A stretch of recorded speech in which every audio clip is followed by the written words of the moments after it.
भारत माता की जय। नमस्कार दोस्तों, मेरा नाम रेवा है और आज हम एक पत्र लिखेंगे हमारे प्रिय प्रधानमंत्री श्री नरेंद्र मोदी जी के नाम।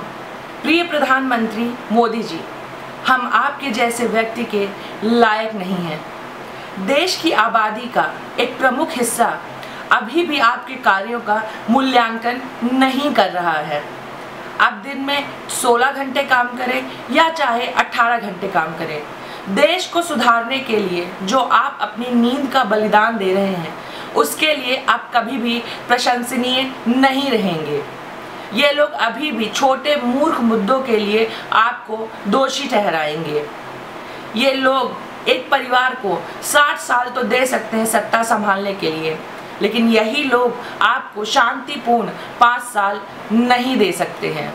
कारण यह है कि यह देश नकली, छद्म, बौद्धिक, भूखमरी और आलसी लोगों से भरा हुआ है।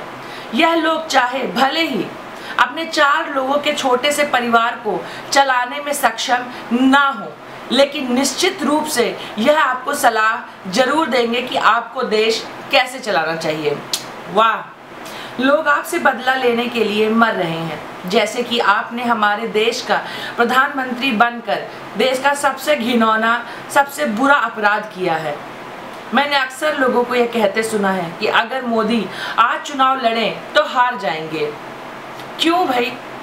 अपने राष्ट्र के लिए, अपनी मातृभूमि के लिए इतनी कड़ी मेहनत करने के बाद जब कोई आपके बारे में ऐसा कहता है, आपके कद के व्यक्ति के बारे में ऐसी बातें सुनना, या फिर हम ऐसी बातें कैसे सुन सकते हैं, या फिर आप कैसे सुन सकते हैं?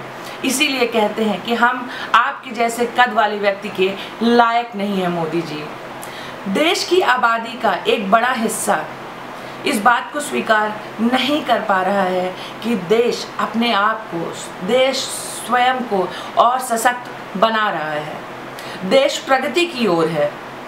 वो ऐसा नहीं चाहते। वह चाहते हैं कि आप तुअर की दाल को 1 रुपये प्रति किलोग्राम कर दें और प्याज मुफ्त में बंटवाएं, तब वो बहुत खुश रहेंगे। विश्वास मानिए मोदी जी, आप एक बार ऐसा करने का प्रयास करिए, फिर देखिए आप अपने राजनीतिक जीवन में कहां से कहां पहुंचते हैं। इस देश के लोगों को भ्रष्टाचार और घूस की आदत पड़ चुकी है। वह देश में हो रहे धीमे और सकारात्मक परिवर्तन को पचा नहीं पा रहे हैं। मैं दुखी हूँ क्योंकि मैं दुविधा में हूँ। मुझे ऐसा लगता है कि शायद 2019 के बाद मोदी जी हम आपको एक प्रधानमंत्री के रूप में नहीं देख पाएंगे, क्योंकि आबादी का एक बड़ा हिस्सा एक पप्पू को प्रधानमंत्री बनाना चाहता है।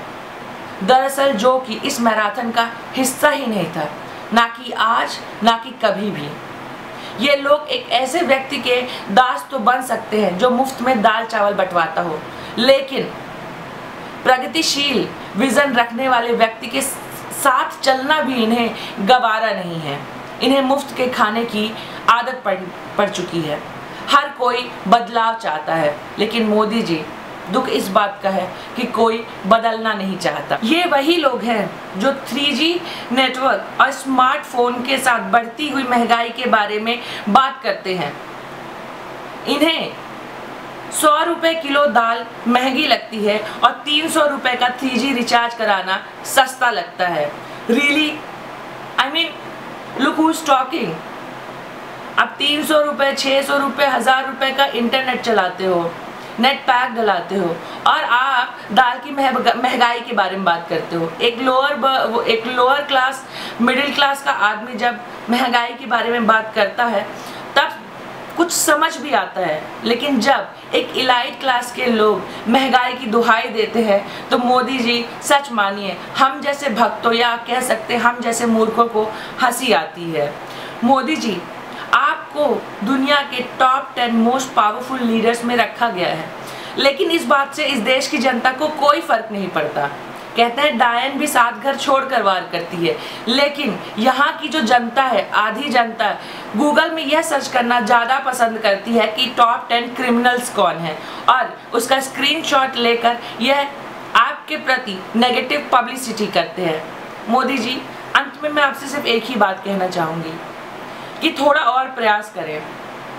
अगर ये नहीं सुधरते तो यह आपकी जो उम्र है आराम करने की है। फिर आप आराम करिए और इन्हें और इनकी कश्ती को डूबने दीजिए। कहते हैं जब आदमी डूबता है तो तैरना स्वयं आ जाता है। एक बार फिर इन्हें बर्बादी के कगार पर जाने दीजिए और स्वयं आकलन करने दीजिए कि आप कितने महत्वपूर्ण व्यक्ति थे और आपका जो वचनबद्धता थी, आपका जो देश के प्रति समर्पण था वो कितना मूल्यवान था।